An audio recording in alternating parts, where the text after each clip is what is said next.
Hello survivors, I'm Kato and welcome to a guide to Atomfall. And this is one of the more weirder guides I've made because we're about to punch, kick, or shoot 10 gnomes for the Orna Mental achievement and be able to grab the high T achievement while we're at it. Now, if you're looking for just details to get started, there are more than 10 gnomes in Wyndham Village. 14 by my count, and you can head to Wyndham Village as soon as you emerge from the first bunker at the very beginning of the game, just by going to the north end of Slatindale and into the Wyndham Village gate. So that will be our starting point, and we'll be doing a Kato sweep around town, destroying gnomes as we go, and grabbing a snack partway through for that other achievement. Time to be a menace.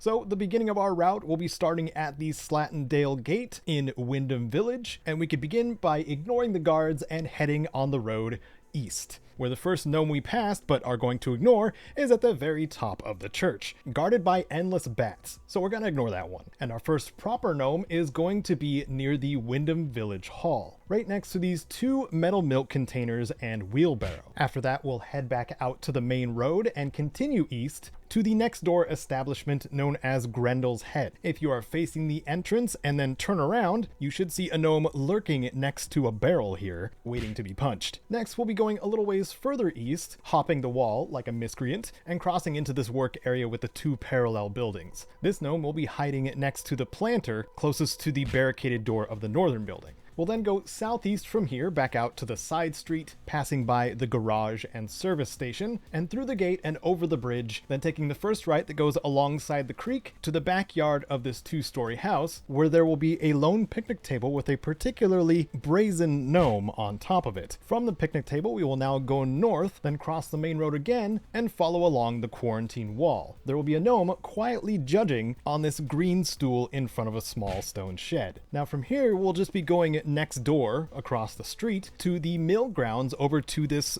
dirt mound thing. I'm not sure what this is, but there's a lot of them around town, and there will be a gnome hiding in this small dirt ditch. This gnome will be particularly evasive if you've been using fisticuffs up until this point, so stomping is what I recommend. That's your kick button if you're looking downwards. Taking too long will apparently alert the guards to your attempted gnome assault. From here, we'll go back to the road and head north, turning west when we hit the guard shack, and then out the gate, leaving the mill grounds, and continue west across the bridge. But once we cross, before going any further, check around the right side of the bridge to find a gnome stalking your movements, and take them out as you see fit. Our next destination is the little tea room to the west, surrounded by these lovely overgrown hedges. And I think this gnome in the window here was just peckish, but we're going to take him out anyway. And if you need the high tea achievement as well, you can grab the Cornish Pasty from the table and some tea from the other boarded up window. Don't consume them yet though, we still need a slice of cake. When we join back up with the main road, we'll be in the town square known as the Village Green, and down almost a single village block on the east side. Before you walk through the fence that is clearly trespassing, you can take a left and go into the small farm here. And inside the building that is labeled "Food Theft is a Capital Offense,"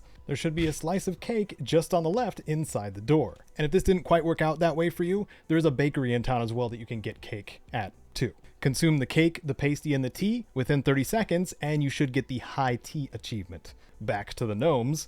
We head back out to the Village Green where the road has this three-way intersection, hopping the short stone wall to get underneath this wooden walkway. And here, awaiting to do some back alley deals on the windowsill, is another gnome. After you put an end to this gnome, you can head through the rest of the alley and you will end up on the street that ends up towards Casterfell Woods to the west. After a short stroll, you will come across a bus stop. And here you'll find what looks like a gnome defector waiting for the bus, but you can put a stop to that. And that should be your 10 gnomes needed for Orna Mental and a snack on the way for high tea. Here's a map marking all of the gnomes I found, not just the 10 we went over, in case you wanted to continue the killing spree, or something wonky happened with the achievement. And now I'd like to hear from you. Are there gnomes that you found that I didn't? And if you're not tired of me yet, I did do a tips and tricks on Atomfall as well, which you can find linked here and in the description. If you found this guide useful, entertaining, or both, please do whatever you see fit to show that. And among the ways you can is by supporting on Patreon, like the mid-objective snacks on screen now, including Wasteland Legends,